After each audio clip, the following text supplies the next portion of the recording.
Thank you so much for watching. Subscribe to the channel, leave a like, and activate the bell for new videos.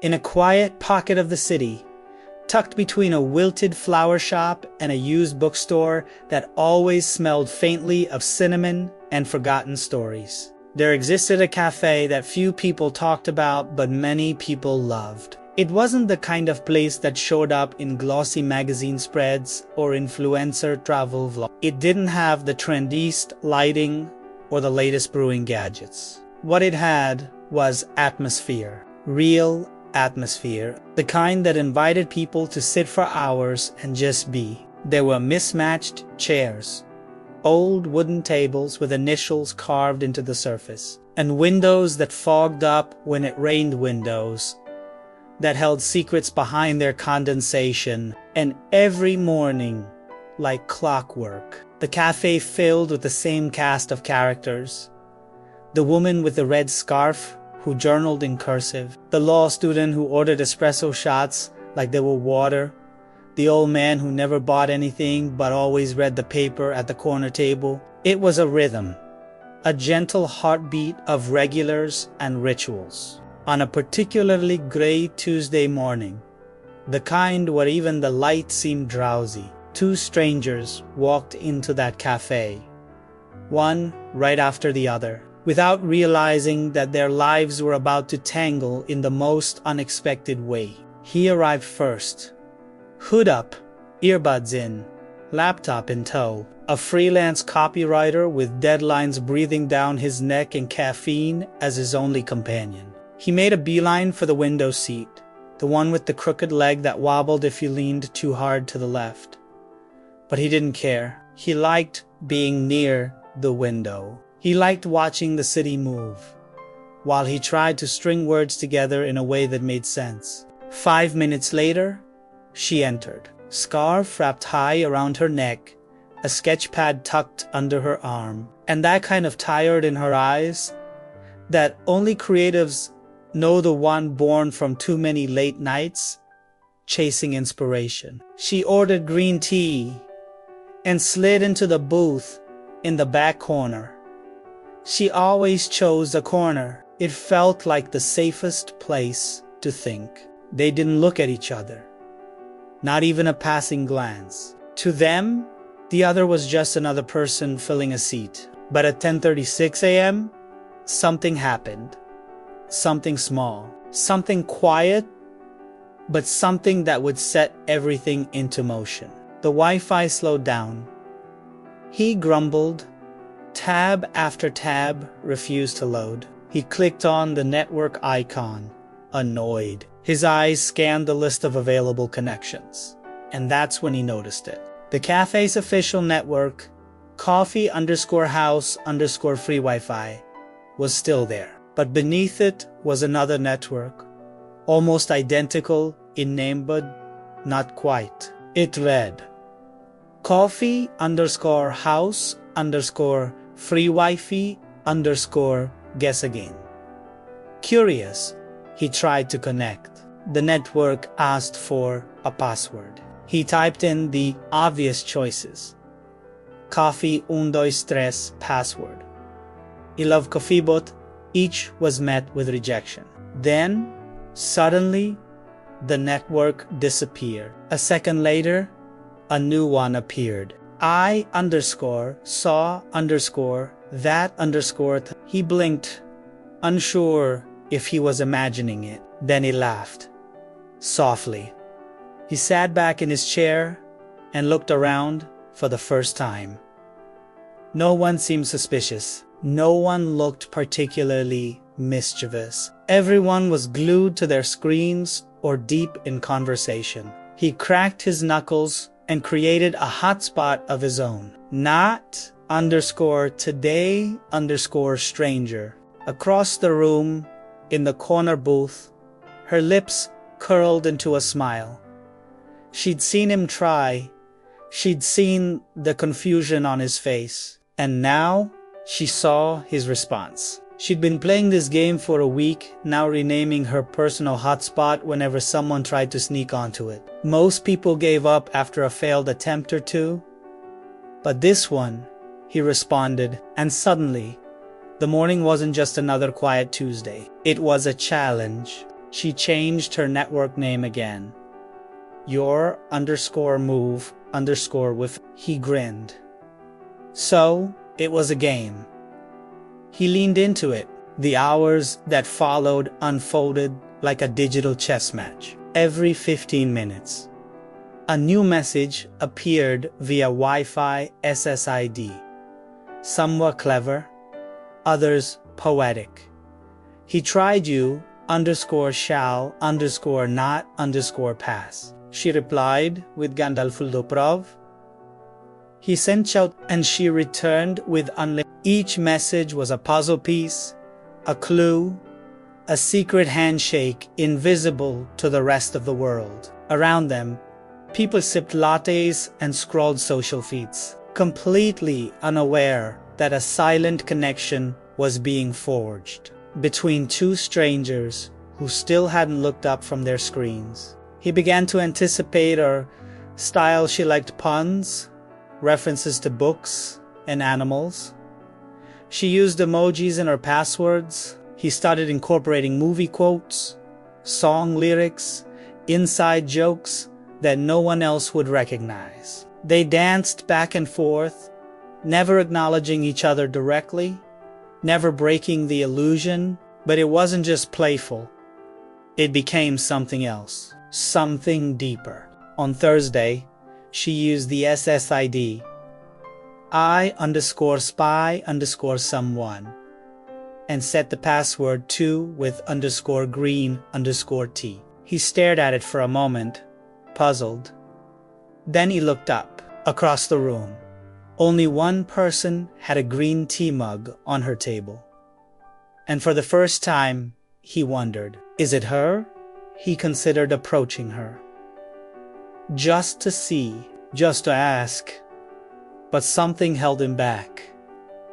The magic, perhaps. Not the safety of the game. Instead, he replied with maybe_you and password. Look_behind_you. She read it, heart thumping, but she didn't turn around.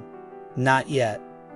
The next day, she wrote, guess_my_name. He stared at it for a while, fingers hovering above his keyboard, unsure of what to do next. Then, for the first time in days, he didn't reply. She waited. An hour passed. Nothing. Her heart sank in a way she didn't expect. She shut her laptop and left early, walking into the drizzle with a strange ache behind her ribs. He hadn't ghosted her. Not exactly, but something about that moment, something about the sudden silence felt like a door quietly closing. The weekend came and went. The cafe remained busy as ever, but the networks were quiet. No new messages, no playful taunts, just silence. Until Monday, at 10:36 a.m., the exact same moment it all began, a new network appeared. Mist_you_same_seat. Her breath caught. She smiled. And once again, the game resumed. But this time, it wasn't just a game. It was a conversation. A connection. A beginning. Because sometimes, the most unexpected stories don't start with a hello. Sometimes, they begin with a password. There was something strange about writing to someone you had never seen, never spoken to, and yet felt you were beginning to know in ways that defied logic. That was how the days began to unfold at the little cafe with the foggy windows and the humming espresso machine, through messages that weren't sent by text or email, but instead floated in the digital ether as cryptic Wi-Fi names and curious passwords. What had started as a duel of wits was quietly morphing into something more. A dialogue built from fragments, an invisible conversation painted in coded phrases and careful choices. Each morning, the ritual grew more intentional. No longer just a playful exchange of names like try_harder or nice_try_buddy. The Wi-Fi messages were now layered, meaningful. Sometimes they read like riddles, sometimes like poetry. At times, they were playful, flirtatious, even but always just vague enough to preserve the magic of anonymity. It was their language and no one else in. The cafe even knew it was being spoken. He began showing up earlier. She did too. Neither admitted it to themselves, but they both knew they were coming for more than coffee. His usual spot by the window now held a new kind of purpose. To wait to see what she would say next. Her corner booth, which had always been a place of quiet isolation, now buzzed with anticipation. Before she even opened her laptop, she checked the list of available networks, and there it was. Rainy mornings _era better with you. Password, if you agree, _Sahi. Her heart gave a small, involuntary flutter. This wasn't just wordplay anymore.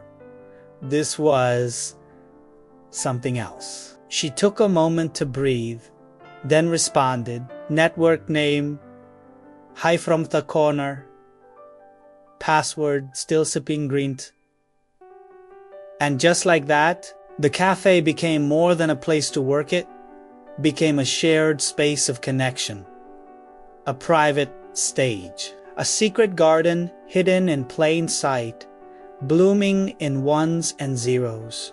They learned to listen differently. He would craft messages with subtle references, a favorite line from a novel, a lyric from a song, and she would decode them, reply with clues of her own. It was like a treasure hunt, and each new message was a gem hidden inside the ordinary. He posted,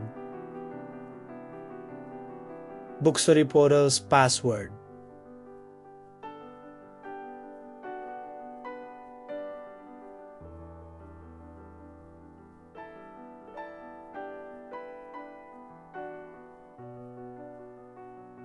Haviretanak the next morning, her reply, midnight and still's password. Each new message revealed a piece of who they were. He learned she loved thunderstorms, but feared the sound of thunder. She discovered he'd once tried to become a screenwriter and still wrote short stories in secret. He found out she believed in soulmates, but didn't trust dating apps. She learned that he always wore mismatched socks on purpose as quiet protest against a world too obsessed with symmetry. And still, they never spoke, never exchanged names, never even looked directly at each other. It was a fragile balance, like trying to hold mist in your hands, and neither of them dared break it. One afternoon, he took a risk. A small one. Network name Nameathing Unius. Password Ailtel Mantoro. She stared at it for a long time, her fingers hovering over the keyboard, unsure if she should answer. It felt intimate, but she typed network name. Sameta Mezaget Lonsensi. Password. The next day she arrived earlier than usual. Her tea sat cold beside her because she kept refreshing the network list over and over, waiting for him. It popped up at 10:48 a.m.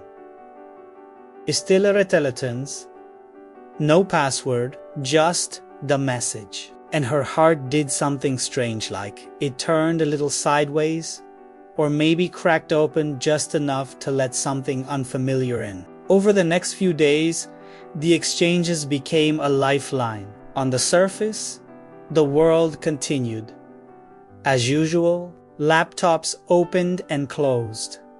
Orders were placed. Dishes clattered in the kitchen, but between the wireless signals, a different rhythm beat. They started using the passwords as questions and answers. SSID, Hapalatli, password, Mostesi, the response. SSID. Yesterday washad password. There was no pretending anymore. It wasn't just a game. It was companionship. It was presence. It was finding someone in the vast, noisy chaos of life and realizing you were being quietly understood. And yet, there were limits. The anonymity they had once protected now became a boundary. They both wanted more names, faces, voices. But they also feared it, because what if the reality didn't match the beauty of this invisible bond? She almost broke it. Once, one rainy Wednesday, she typed into her hotspot, SSID, let's meet _ 1240 _ my corner. Password, justice, but she deleted it before hitting enter. Her hand trembled and her heart told her to wait. Later that afternoon, he wrote, SSID, have you ever been? Password, may right now? She didn't answer, not with Wi-Fi anyway. Instead, she stood, walked slowly to the counter, ordered another tea, and on her way back, she dared to glance toward the window. He looked up, just for a second. Their eyes met. It was the first real connection outside the screens. No words, no smiles, just a flicker of recognition, a silent agreement. We're real. This is real. She sat back down, cheeks burning, heart racing. There was no message that day, but there didn't need to be. Because sometimes, when the air between two people is thick with possibility, silence says more than words ever could. They returned the next day, both pretending the glance never happened. But everything had changed. Now, every message felt warmer. Every password carried more weight. SSID, when you're at this _smile password. Bikoziantu.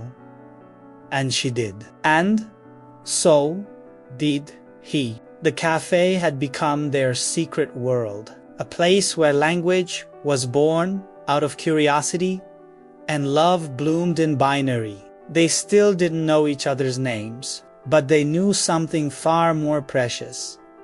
They knew how each other thought, how they felt, how they chose words, how they softened on Tuesdays and brightened on Fridays.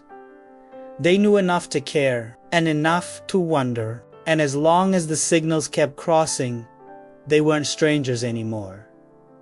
They were something else. Something neither had words for yet, but something they both hoped would last. It's strange how much you can learn about someone without ever speaking a word to them. It began as a joke, a beto of Wi-Fi, names in a quiet cafe. But weeks had passed, and now the messages had shifted. No longer mere puns or references. They carried something deeper: hints, emotions, pieces of personality hidden in the spaces between the characters. They weren't just playing anymore. They were revealing, slowly, carefully, secretly. Each day brought a new connection, not through voice, not through eye contact, but through coded expressions and invisible understanding. The cafe had become their shared page, and the Wi-Fi names were the ink. He noticed something. She liked rhythm. Her SSIDs had cadence, musicality. There were no accidental words. One morning, she wrote SSID. Chapter sunwritten. Password Arus. He paused when he saw it. Somehow, she knew. Or maybe it was a guess. Or maybe, just maybe, she'd picked up on the way his earlier messages hinted at creativity, the lyricism, the rhythm. That day, he didn't just answer. He confessed. SSID, irite la tercinder's password, Yumiko me 120. When she saw it, her throat tightened. This wasn't flirtation. It wasn't even a game anymore. This was honesty, raw and cautious and beautiful. She wrote back. Hours later, SSID, Estil Drofipuv, password, Onioftimitabu. And that's when the dynamic shifted again. Now, each name became a thread pulled from a life they hadn't yet shared. They dropped breadcrumbs in their messages' memories, hopes, regrets, but only enough to stir curiosity. Never too much, just enough to make the other wonder. He revealed he was once engaged. Briefly, years ago. SSID, Shesedistano, password not the right story? She replied in kind, SSID. Minalaftatha station, password. It was grief, that unspoken kind, the type not shouted but carried quietly in everyday routines. He read her message twice, then a third time. He didn't know who had left her or why. But now, every time a train passed 2 blocks away, he thought of her. They began to speak in not directly, but through carefully chosen codes. SSID, what did you want at 17? Password, still one, she answered. Sid, Paris _ Montmartre _ one day. Password, always 17 inside. And from that moment, he knew something important. Not just that she dreamed of Paris, but that a part of her, some old, resilient hope, had never grown old. That somewhere beneath the sarcasm and encryption, she still believed in magic. He started showing up earlier. He'd write drafts of Wi-Fi names in his notes app the night before, deleting and rewriting them like love letters. She did the same, scribbling ideas in the margins of her sketchbook, testing the weight of each word, wondering how he'd interpret it. One day, she arrived late. Nearly noon. She'd had a rough morning, the kind that begins wrong and gets worse. Rain had soaked through her jacket, the train was delayed, and she almost turned back home. But something made her keep walking. She sat in her booth, opened her laptop, and checked the network list. Her heart jumped. There it was, SSID. Tatumay miktamkat. Pasuahu gladu. It was like a bomb. The warmth of being missed by someone you'd never met. The comfort of being expected. She blinked back tears and replied, SSID, Nided Dice Morthonen, password. Thank you. The exchange was unspoken, but it said everything. He never asked her to reveal herself. She never asked either. They could have many times, but something sacred held them back. It wasn't fear. It was reverence. For whatever this was, whatever they were building. Sometimes, in a world that moves too fast, where profiles and selfies and swipe lifts define everything, finding someone who listens without needing to see you feels miraculous. They started playing a new kind of game. One with memories. He wrote SSID, First password, Minwas Queen, she responded. SSID. Spice Girls _ aged 7. Password, no regrets. He laughed out loud. People looked. He didn't care. Later, she asked SSID where this Fudulov password. Dongjesh his reply, SSID. Pino Buddharamsa?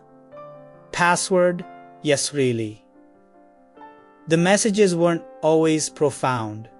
Sometimes they were ridiculous. But in every exchange, they left a fingerprint. And over Chimi, those fingerprints shaped something delicate and real. She learned he hated birthdays. He learned she wrote her dreams down every morning. She discovered he was terrified of forgetting his father's voice. He found out she still believed her childhood dog visits her in dreams. He wrote, SSID, Ifing kaba, huishanim,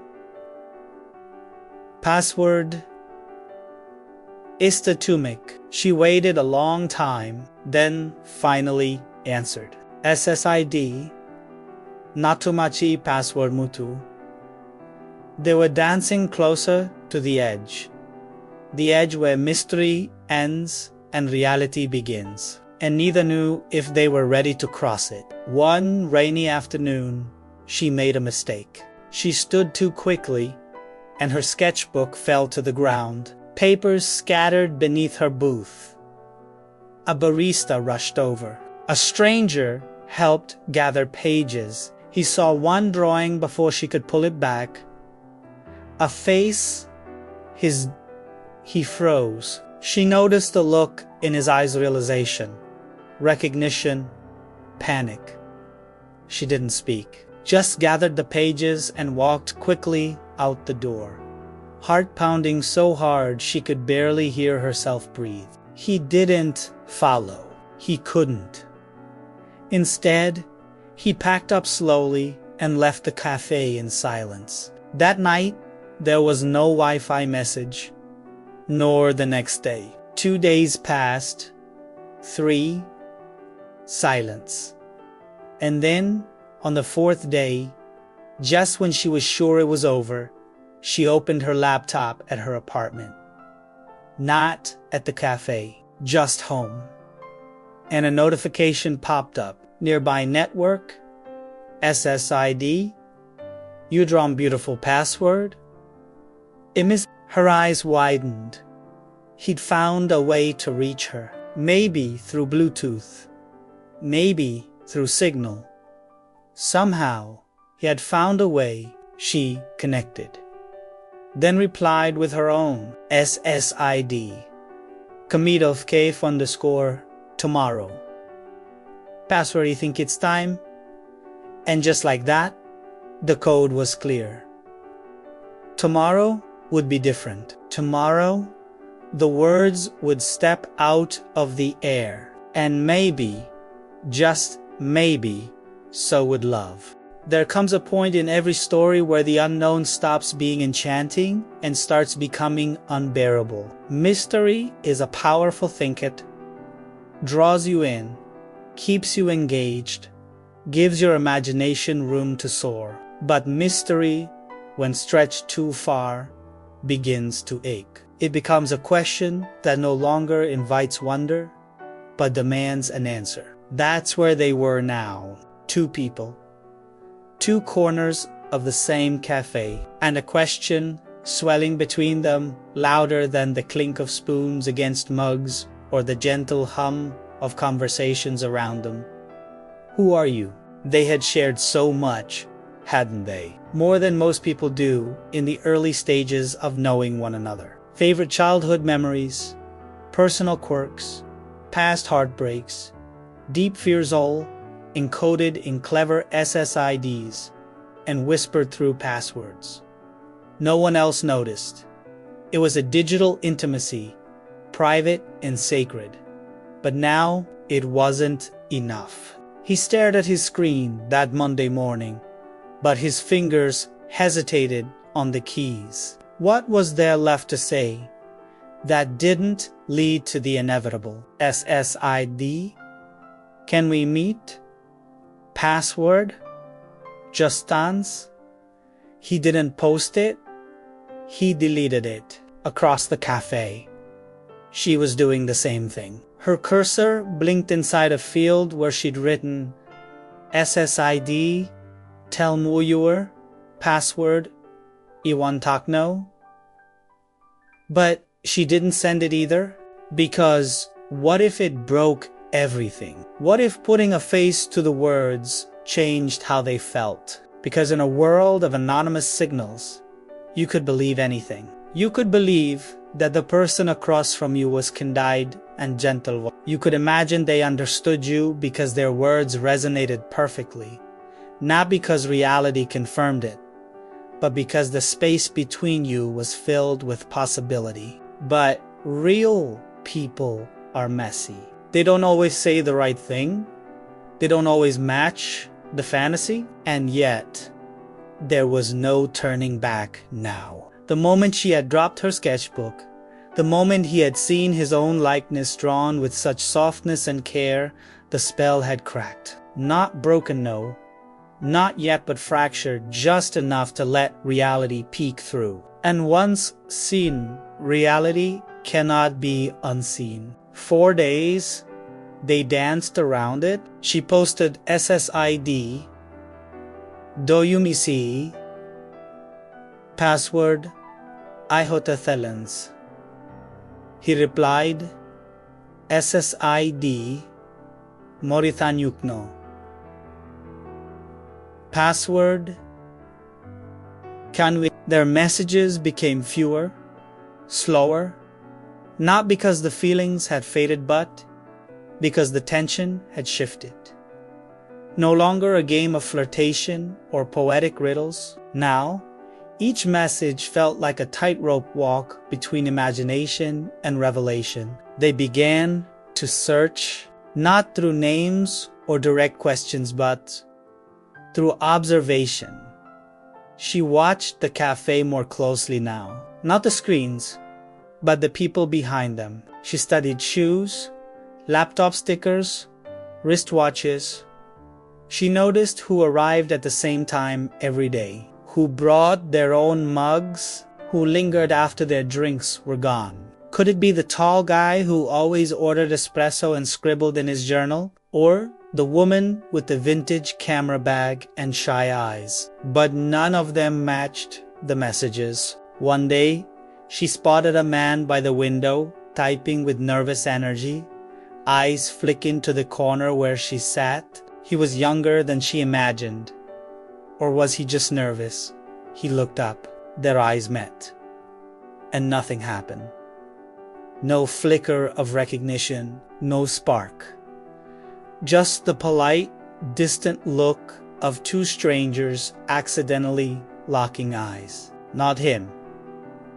Meanwhile, he began to carry a notebook. Remédio listas. Not of names he didn't know any, but of possibilities. Green coat, sits in back booth. Same tea every day. Short hair, always brings sketchpad. Smiles when typing. Red nails. Orasmachi looks up when Wi-Fi name changes.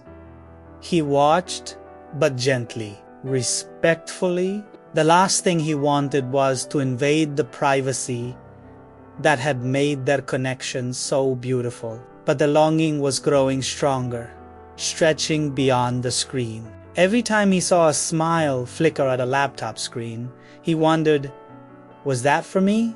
Every time a new message appeared, his heart skipped like it did the first time. SSID. I heard your song, password. It's been stuckily, she had somehow known he was humming. How had she guessed? Was it instinct? That day, he took a step forward. SSID. M. Sitin Bethwand, Password. And did, but slowly, carefully. Like approaching a mirror you're afraid might crack. She lifted her gaze from her screen, scanning the cafe in what she hoped looked like a natural glance.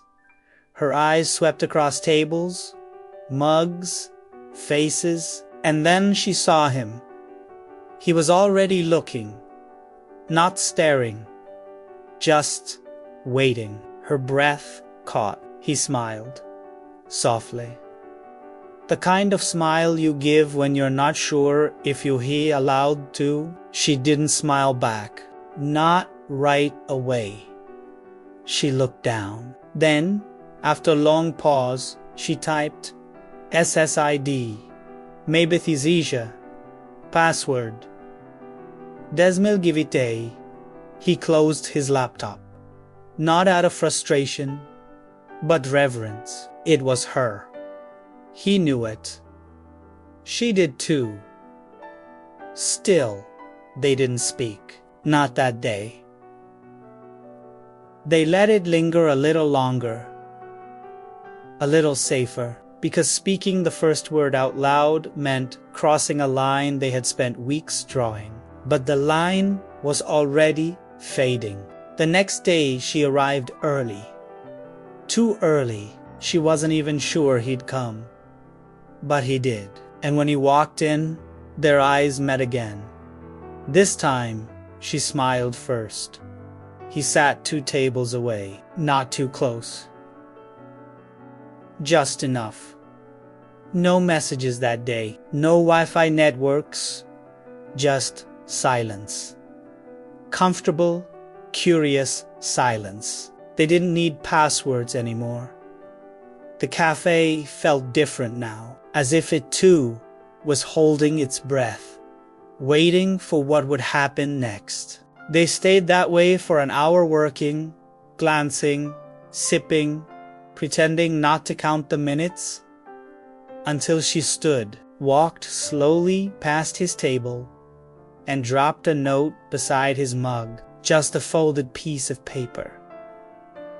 She left without looking back. He waited until she was gone, then opened it. 5 words, handwritten in steady, confident print.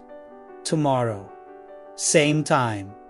Speak. He exhaled, folded the note, and smiled. They were no longer searching. They had found each other. Now, the question was, what came next? Some silences are loud. They don't arrive gently or fade in slowly. They descend like a sudden blackout and absence, so immediate and complete that it stuns you. You don't even notice what's missing at first. You just feel off, like something familiar didn't show up. Like a chair pulled out from under you mid-sentence. Like static that suddenly disappears, leaving your ears too aware of their own emptiness. That's what it felt like. The morning the signal went silent. It had been 37 days, 37 quiet, coded, curious days of connection. Not always consecutive, not always perfect, but steady. A rhythm, a strange, beautiful routine that lived between screens and signals and the hum of espresso machines. And then, nothing. No message. No network. No trace. She noticed first. She arrived earlier than usual. Her heart still carried the adrenaline of the note she had left him the day before. 5 words. Tomorrow. Same time. Speak. She hadn't slept much. Her thoughts had ping-ponged between anxiety and excitement.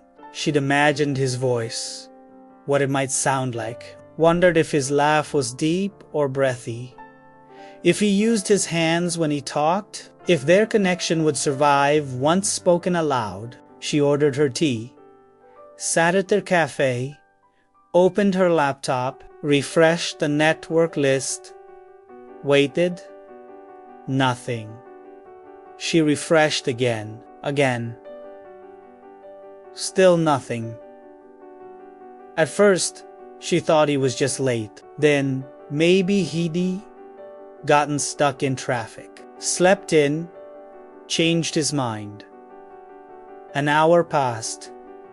Then two. She checked the door every time the bell above it jingled. But it was never him. By the third hour, her tea had gone cold. The café had changed too. Or maybe it hadn't. Maybe she had. But the noise felt sharper now. The clatter of plates was too harsh. The laughter too loud. The air too stale. The magic she had once felt there, the invisible string between corner booth and window seat, was gone. She packed her things slowly, carefully, as if folding her disappointment might make it easier to carry, and then left. Outside, it had started to rain. Not the romantic drizzle of storybooks, but a hard, messy downpour. The kind that soaks you in seconds and dares you to pretend everything's fine. She walked home without an umbrella. He wasn't fine either, but his reason for absence was more than nerves. The truth was, he hadn't read her note until late the previous night. He had left the cafe with a client call buzzing in his ear, juggling emails and edits, not realizing the paper beside his mug. He hadn't even looked. It wasn't until he unpacked his laptop that he saw the folded sheet tucked into his case. When he opened it and read the 5 handwritten words, his stomach dropped. Tomorrow, same time, speak. And just like that, the breath caught in his throat. Speak. She was ready. She was asking. She wanted to step into the real world with him. The thought both thrilled and terrified him. He reread the note a dozen times, each time picturing how it would feel to say hi for the first time. Would they stumble over their words? Would the mystery shatter the moment sound entered the space between them? And in the middle of all that panic and wonder, the world intervened. A message, a call, an emergency. His sister had gone into labor early 2 states away. The next few hours were chaos. Booking flights, finding cat sitters, grabbing chargers, packing bags with shaking hands. He barely slept. He left before sunrise and forgot to leave a message. Forgot to send a signal. Forgot to say, "I'll be back." And so she sat at the cafe, waiting, wondering, unraveling while he watched a new life enter the world under the harsh fluorescent lights of a hospital waiting room. She didn't know. He had no way to tell her, because until that moment, they had never exchanged numbers, never given names, never thought to create a backup plan. Their entire story had lived inside a single cafe, and now one of them had vanished from it. Days passed. The silence remained. She returned once, the next day, then again the day after. But the corner booth felt haunted. The Wi-Fi list was painfully normal. She began to doubt herself. Had she imagined it? Had she misread everything?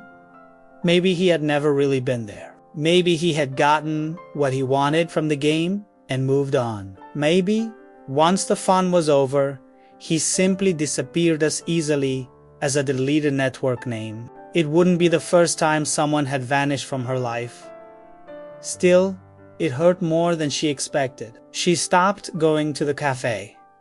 She stopped looking for messages. She buried the note she had written him in a drawer beneath old journals and receipts and maps she never used.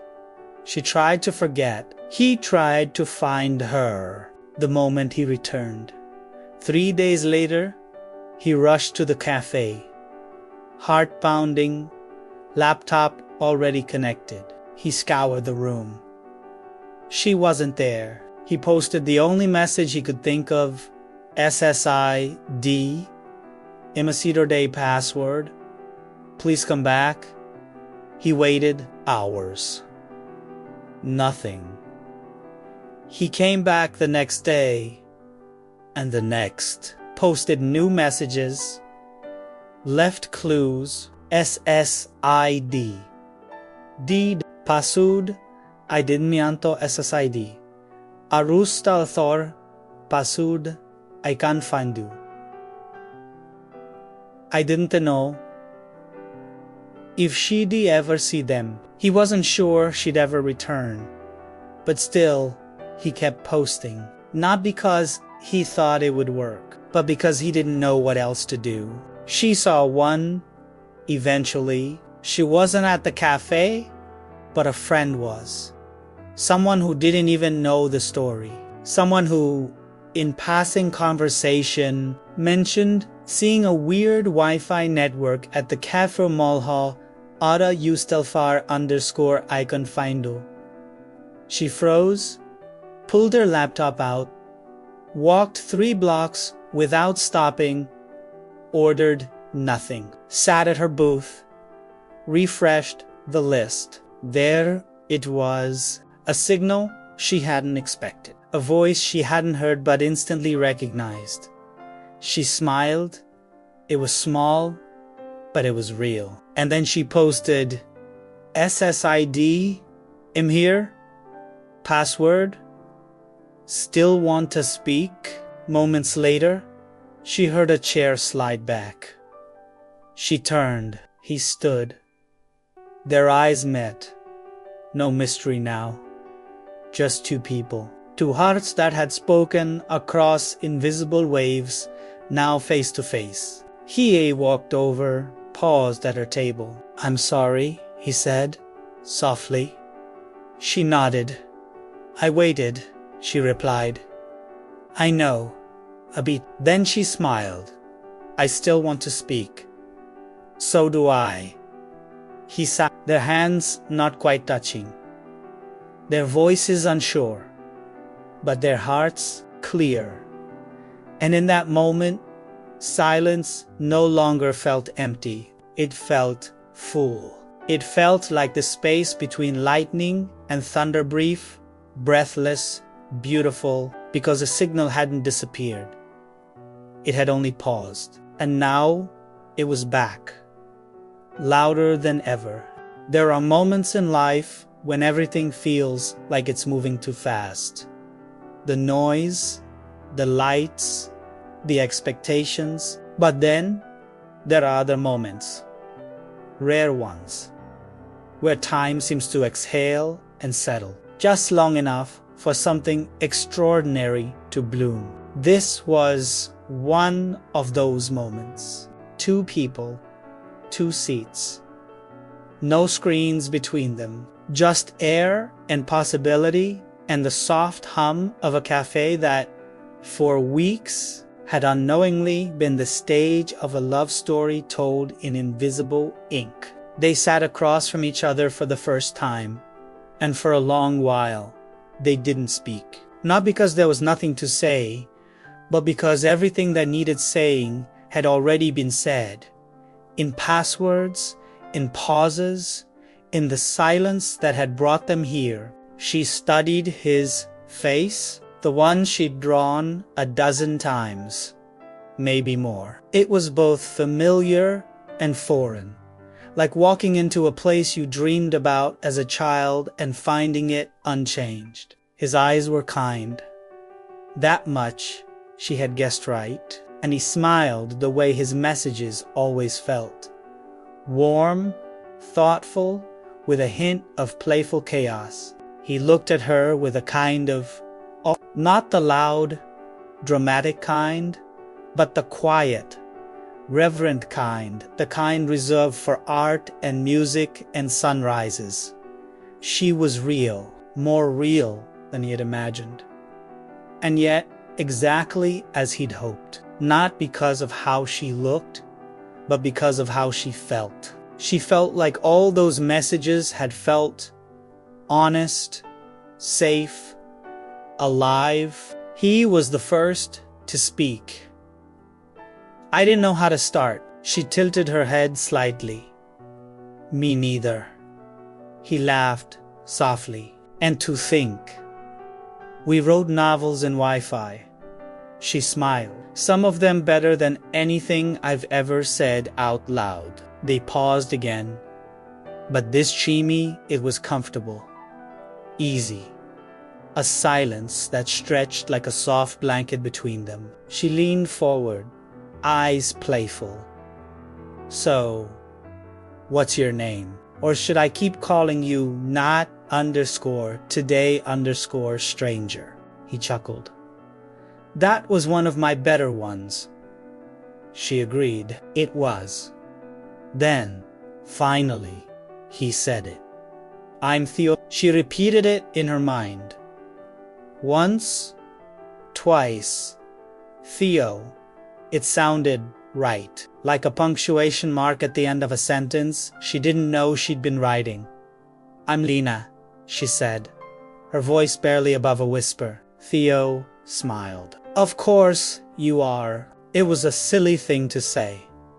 And yet, it made sense. She had always been Lena to him, in some way, before he even knew it. The Lena of soft sketches, of green tea, of riddles hidden in Wi-Fi signals, a name that now had form and eyes and a real voice. So, he asked almost shyly, what's now? It was a fair question. What do you do after you've shared the inside of your heart with someone before ever hearing their voice? What happens when mystery becomes person? Do you start over or do you simply continue? Lena looked around the cafe, as if the walls might whisper an answer. Then she met his gaze and said, we order 2 drinks. Sit here and talk. That's it.